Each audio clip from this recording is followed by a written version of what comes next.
Hello, everybody, and welcome again to the Neurodiversity Gold podcast with me, Jude Morrow. Plugs, plugs, plugs at the top of the episode. We're still very much on the hunt for our ever growing team of executive producers for the podcast. And you can join the team at patreon.com/neurodiversity gold podcast.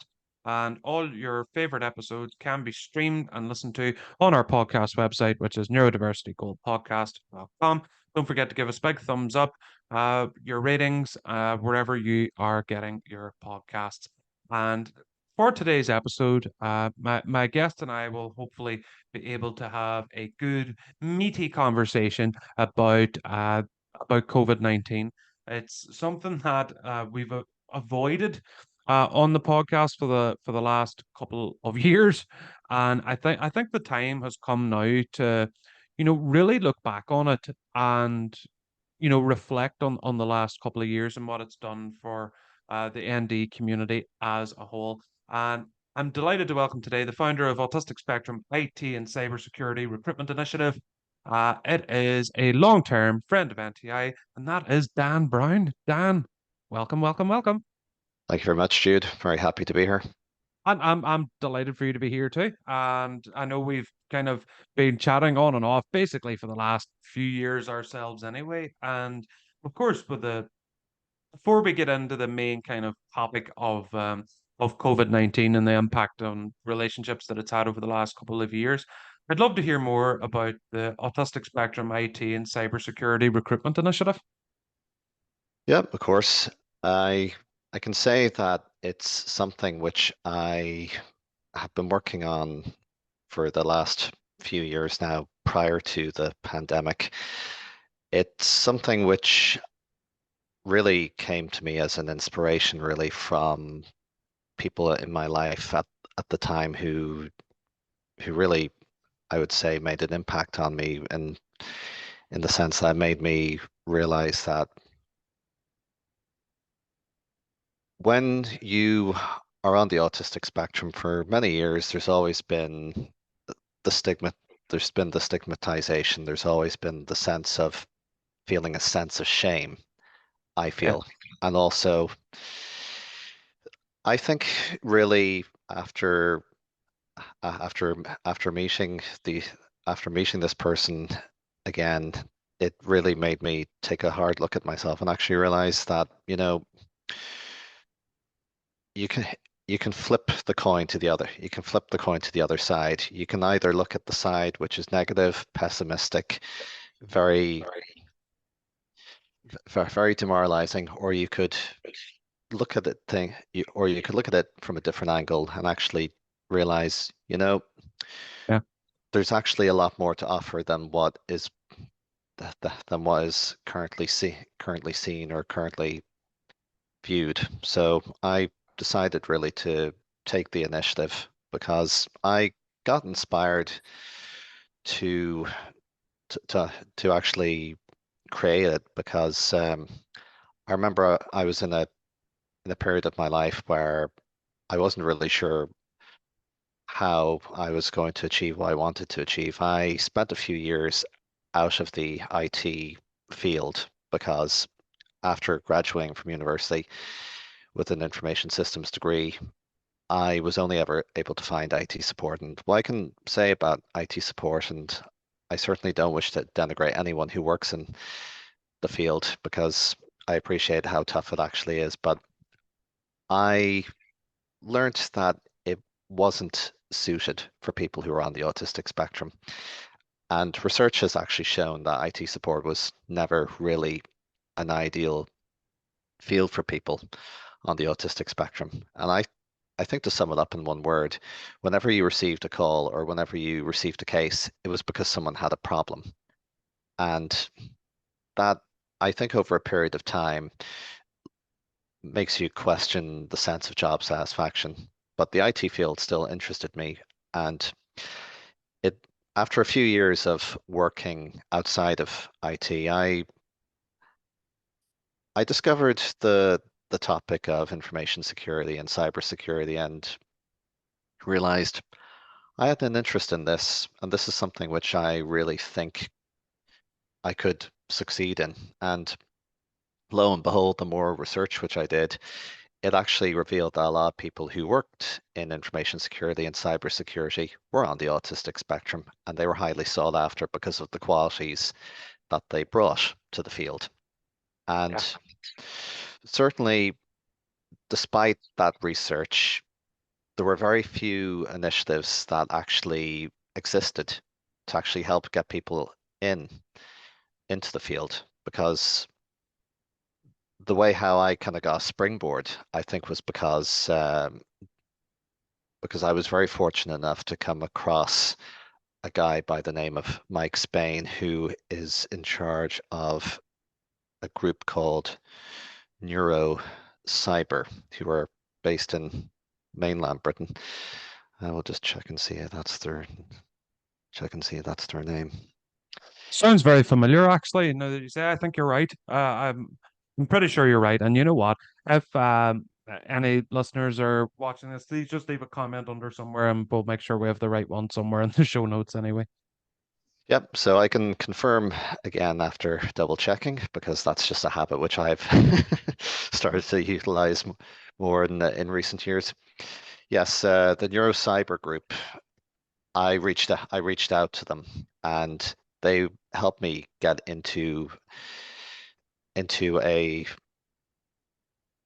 an academy or called the Neurodiverse Academy, which was provided by Immersive Labs, and that helped me really put some things into practice, which I'd learned a lot from theory, but I now had the opportunity to actually see where my strengths and where my weaknesses lay, and it really just gave me an opportunity just to build up a portfolio of skill sets really in a variety of ways within the information and cybersecurity field because whenever you speak to someone who says that they work in cybersecurity, there's no one particular topic that it exclusively covers.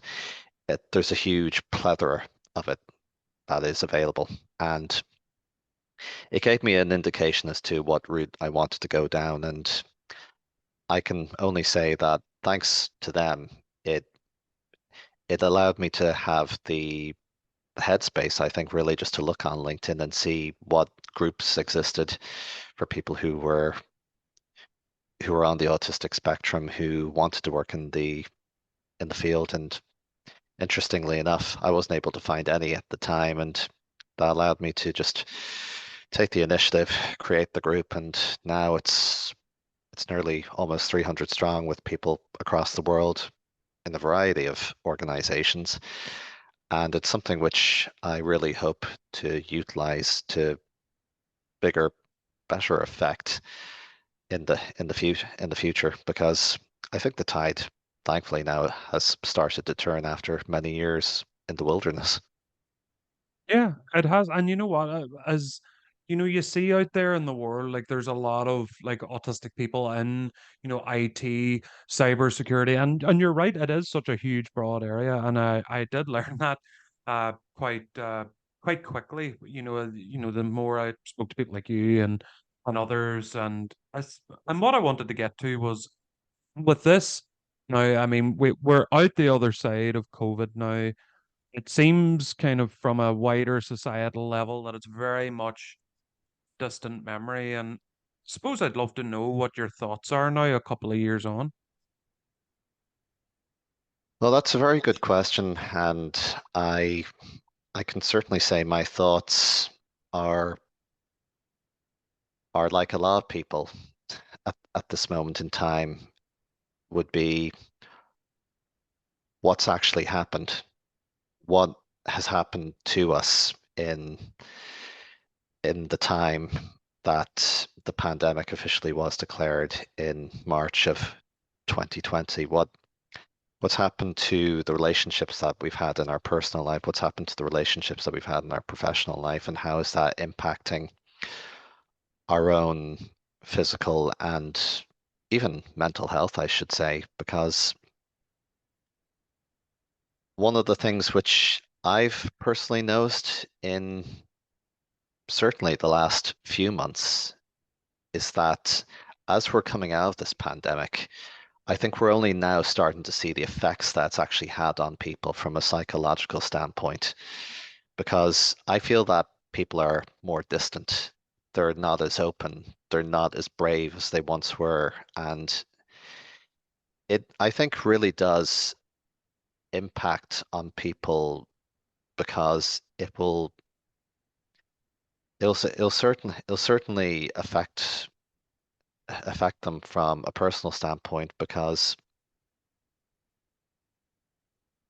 when it comes to when it comes to establishing relationships, maintaining friendships, maintaining relationships in your family, and from a Yeah, and profession, sorry, oh, sorry, go ahead, Dan.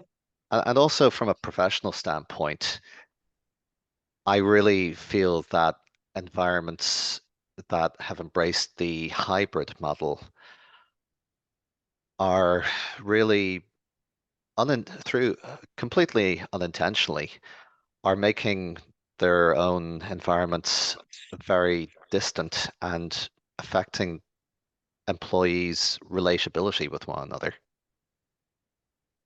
I think with with COVID, I obviously need to put the marker down is that these opinions are the opinions of Jude Barrow, the individual, and not Neurodiversity Training International and the podcast, staff and crew and production and blah blah blah blah blah.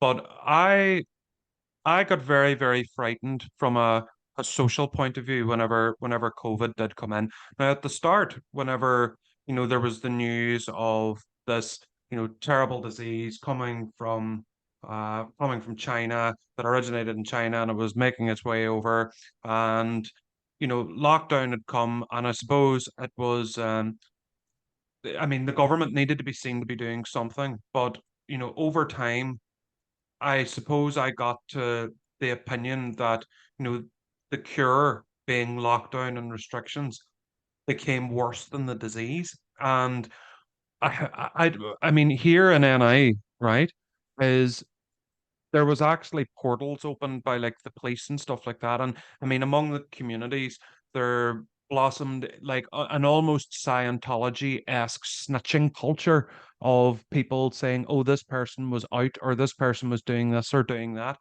And people really turned on each other. Like I mean, I don't need to tell anybody that NI can be quite a tribal place anyway, but it Mm. almost became people who were very, very, almost virtue signalist.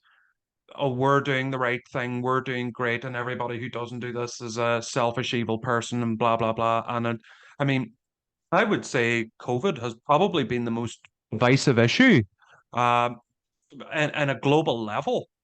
So probably since the Second World War.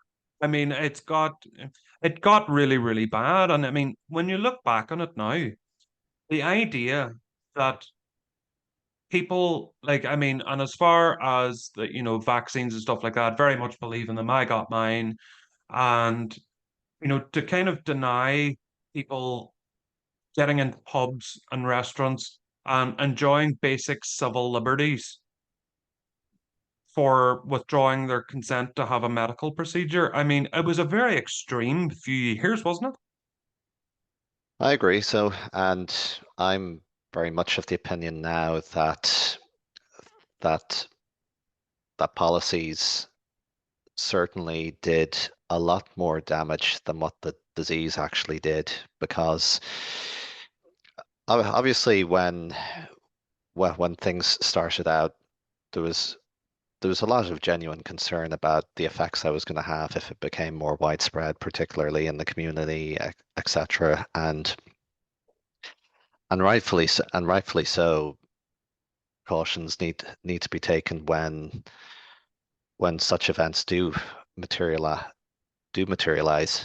But I think now, certainly as time has passed, we've come to realize that lockdowns, restrictions, and just a lot of conditions that have emerged since then have really affected people's behavior, and it's divided people very much so within their friendship groups, within their families, and society as a whole, because we're we're getting out of this pandemic now, but we're only now starting, I think, to see the psychological effects that it's had on people. And I can say that I find it very difficult now to establish re relationships on a personal and professional level, I think. And also, a lot of the relationships that you have established prior to the pandemic,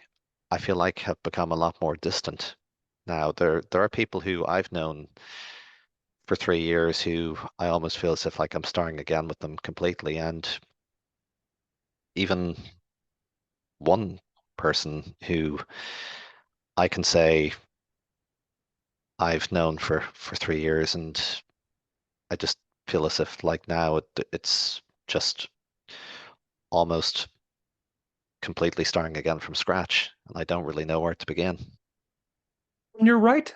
You're totally right. Like even for my like I'm the type of person where I've had the same friend group pretty much all my life. Like the people that I would occasionally go to the pub with now on a Saturday or go to a football match with are the same people I would have went to the pub and football matches with 15 years ago.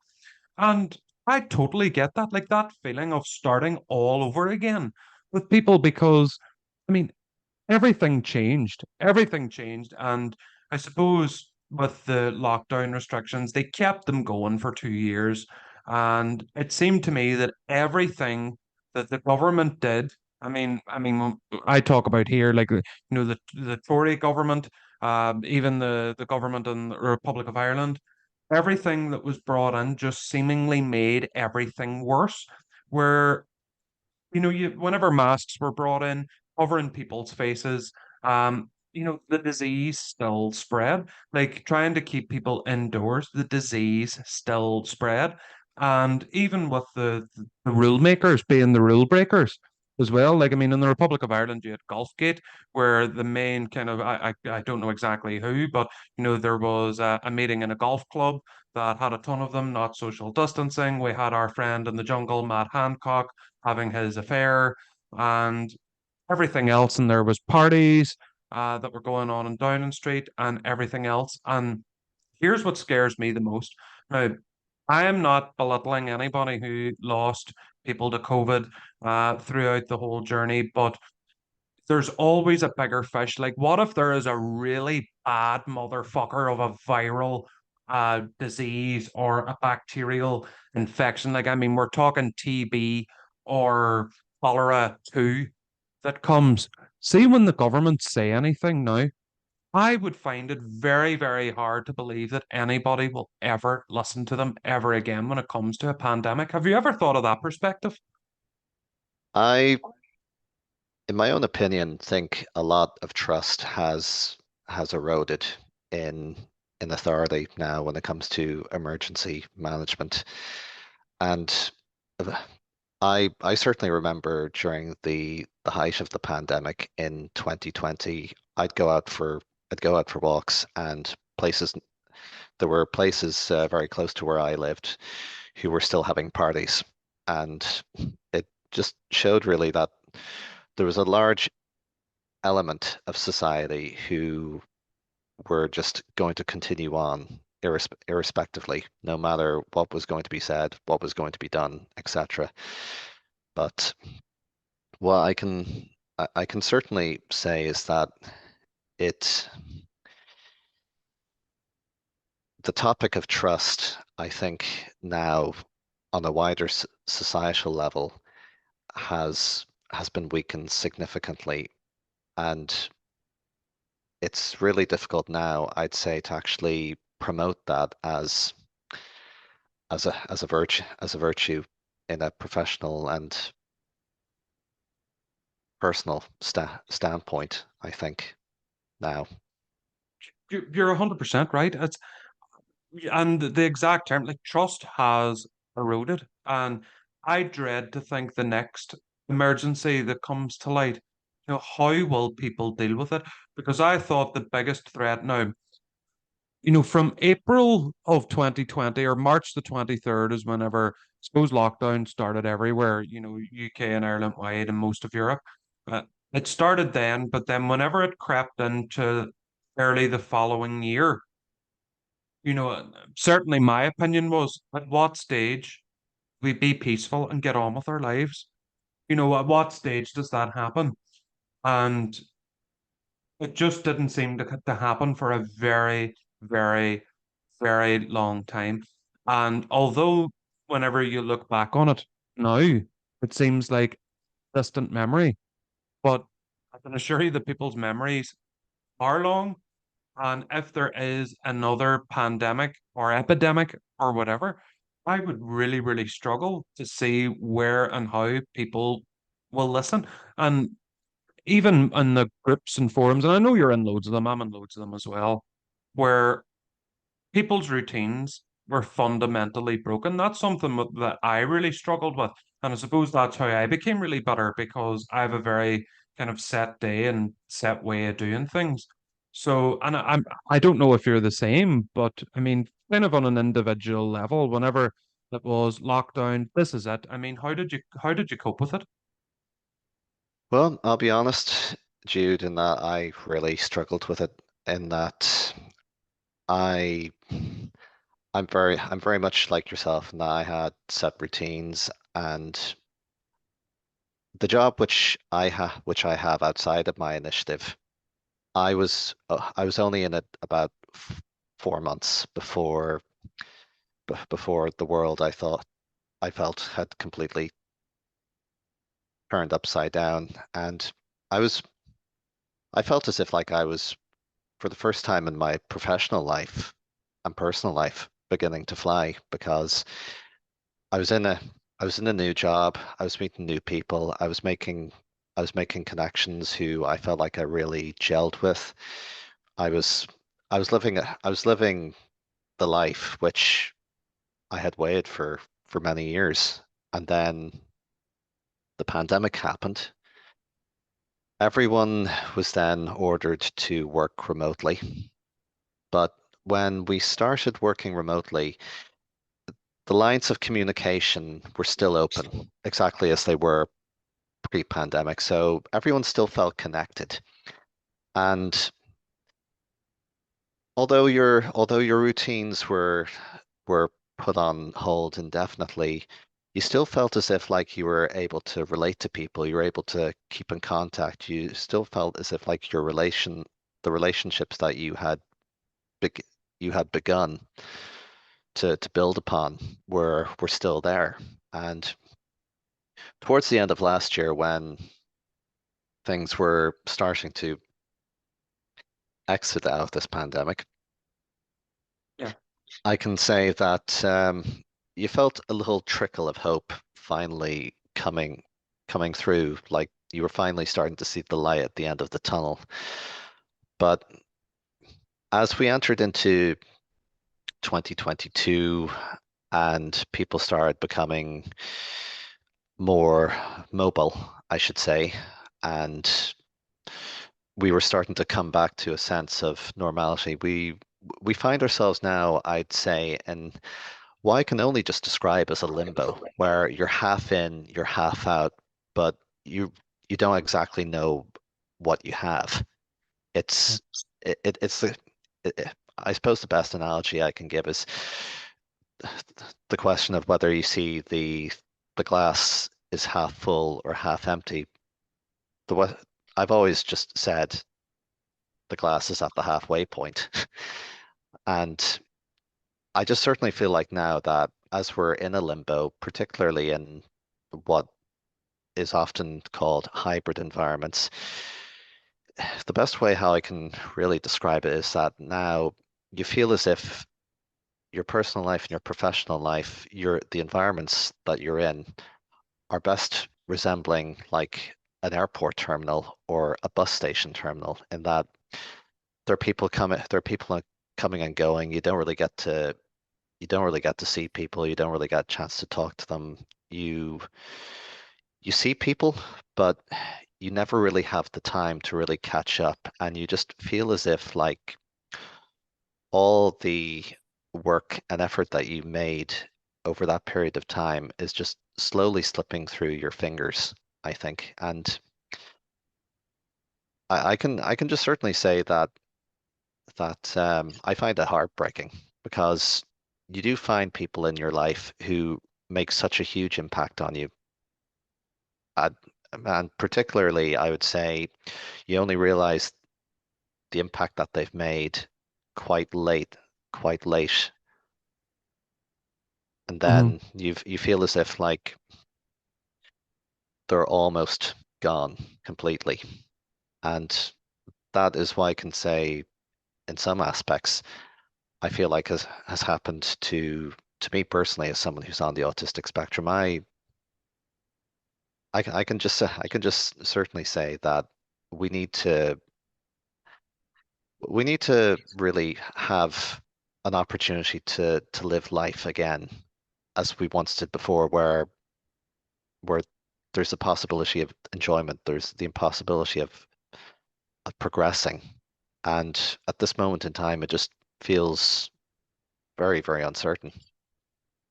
It does. And what I was worried about, and I hope I'm wrong, was, I mean, every year there's pressure in health services, every single year. I mean, I was a social worker long enough. Worked with and in hospitals over my time, and the NHS being under pressure, or the HSE, that has been the same every single year. And I was thinking, are they going to bring out another variant in time for the winter? Now, at the minute, I'm not really seeing that because normally, like last year, I think it was an Omicron last year, Yeah. and the year before that it was something else. And they don't really seem to have done that. So I mean, hopefully we're over that and we're on the other side. But I mean, it's coming near the end of 2022 now. I mean, what are your plans for 2023? Are you looking to expand the uh, Autistic Cyber Security Network and Recruitment Initiative, or what's your I'm plan? certain I'm certainly wanting to, and I I can just certainly say that from what I was just describing a little while ago, in that um, it's very difficult, I'd say, to move forward at this moment in time where you feel like you are struggling to reach out to the relationships that you've already established and try and establish new ones because it just certainly feels like a lot of people are completely oblivious of how distant, uh, disconnected, and almost detached they've become. And it it's something which I think which is slowly being acknowledged, but I can just I can see it from a personal from a personal standpoint. I've seen how people have been acting almost as if like they're still in a remote mindset where they're still working by themselves, and yet they're surrounded by other people who are are very much act are very much acting the same. They'll have worked together for years, but they're not talking to one another. And also, I think one thing which I've noticed is just that there are days of the week when which I would personally call ghost days, where you have Mondays which where there's a huge amount where there's a huge number of people who are working from home, and exactly the same with Fridays, where where they're working from home. So you only really have an activity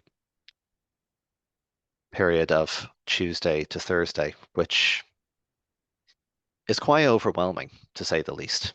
I'd say for interaction, and it it reminds me of it reminds me of something which I had been discussing with someone recently, where they said Fridays are meant to be fun. Fridays are meant to be a day in the week where, with your colleagues, after a hard week's work, you can you have the opportunity or the spontaneity to just go out for a drink after work, chat, laugh, and just really just relate to one another. And I can certainly say from my own observation, I feel like hybrid environments have almost completely done away with that, done away with that because Friday usually tends, I think, to be a very bare day in an office environment, which is quite tragic because because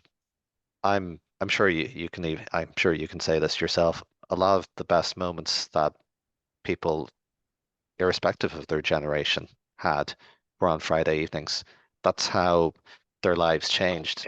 Uh, that's how some people that's certainly how some people met their other half in life, and it completely changed direction. And you don't find that at this moment in time, and it's it's certainly something which I really hope does happen again because we need to live. We need to be courageous, and it's something which I personally can say I've I've really grown to love. It's something which I never used to, but 3 years ago, my life really I felt was starting to change for the better, and I really do miss that. And you know what? Maybe just maybe it'll come back. Maybe it will come back. Maybe there will be, positives to look forward to. I think as we're on the way out, I think things will improve. Hopefully it's not all doom and gloom, and we're on the way to becoming, like the real world in the Matrix, where we're all just like plugged in to stuff on our own in our own little pods. I mean, as far as I was concerned, the Matrix was always much better than the actual real world itself. So hopefully we get back into the Matrix and love the way we were. But that brings us to the bottom of the episode. I've loved that chat. I like a nice juicy chat. It's something a bit different on the podcast. So, Dan, thank you so much for coming on. I've absolutely loved it. Thank you to everybody who has listened. Don't forget to leave your ratings, reviews, connect with Daniel Brown on LinkedIn under Saber Security. You will see his handsome face and connect with Dan, speak to Dan, speak to us. Let's get connection going again. Thank you so much again for listening, and I will see you next time for another episode of the Neurodiversity Gold Podcast.